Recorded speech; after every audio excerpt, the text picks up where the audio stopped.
Alexis Nunes alongside Julien, Laurence and Jules. We have to talk about what's going on at Arsenal because there seems to be some turmoil there, especially after what we saw from Granit Xhaka, those unsavory scenes we want to say of him basically saying some not so nice words to the Arsenal faithful after they were giving it to him as well, you know, and now there's talks of all these things that's going on behind the scenes, whether players had to come to his defense, whether it's Unai Emery who's, you know, using him as a scapegoat. So first of all, your reaction on what we saw.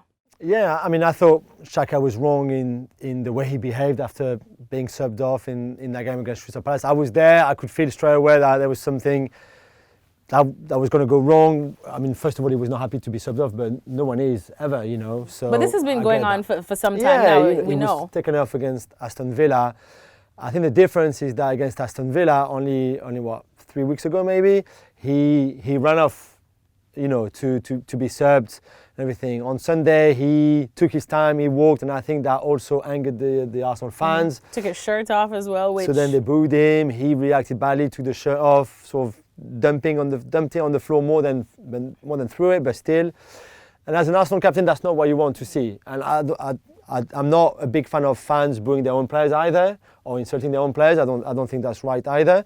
Regardless of the context, the situation, the result, or all of that, I think you should all be behind your team, your squad, your players, etc., your club.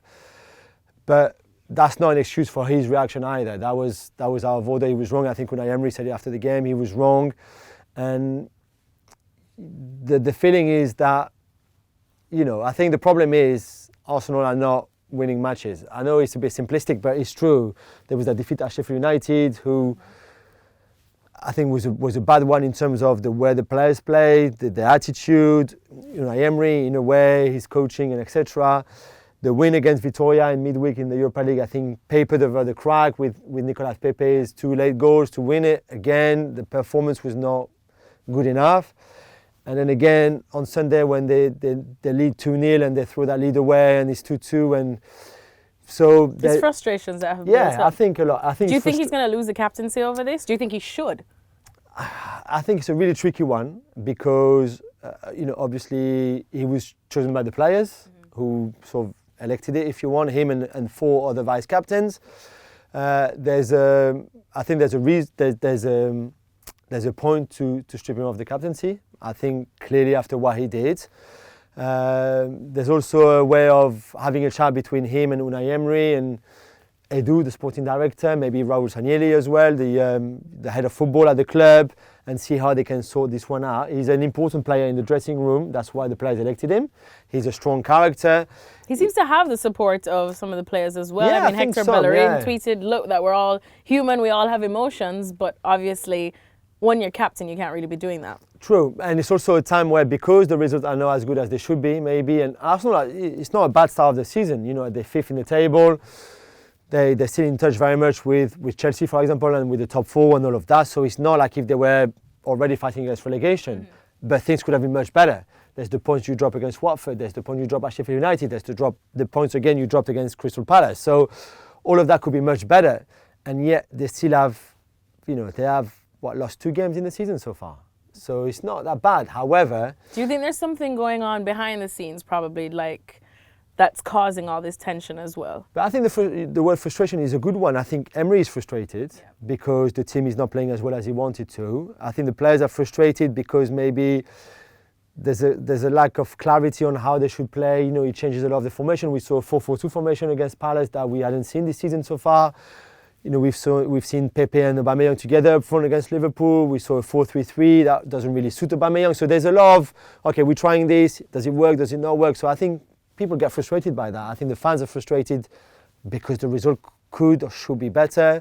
And then on top of that, you've got Xhaka and that incident. You've got the Ozil situation, which again adds to the fuel of the whole season. So it's a bit tricky. I think the only positive maybe for me is that they're still very much in touch of top 4, and the season could have gone even worse than what it is now.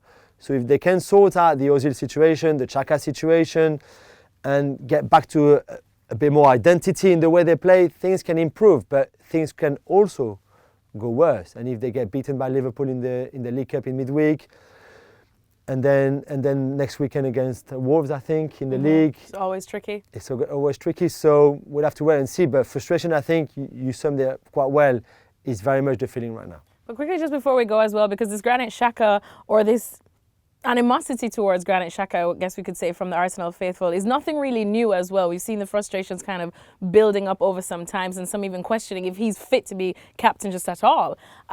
When you get to this level, how do you solve that? Can he genuinely continue at Arsenal? Because once the fans or the support do seem to turn on you, it's usually one way out, and that's not the door in, actually. Yeah, I mean, it's hard. I think you can always win fans back, as a manager, as a player, as a former player playing for another team, all that kind. We've seen that in football so many times.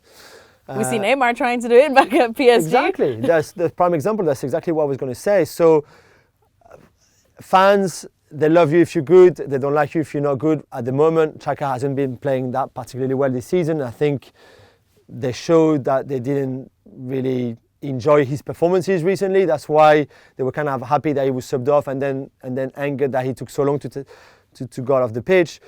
But he can win them back if he puts on good performances, if the team wins again, and if he's a big part of that, and if he leads by example. I think that's the thing they wanted to see. And yesterday on Sunday he didn't lead by example. It was actually the other way around. So it is a tricky one. It's a tricky situation that the club could have done without, for sure, that Emery could have done without, for sure, especially, as we said, at a crucial time this season where things are not really going that well. But I always think that there's a positive way out of a lot of things in football. Thanks so much for watching ESPN on YouTube. And for more sports highlights and analysis, be sure to download the ESPN app. And for premium content and live streaming, subscribe to ESPN Plus.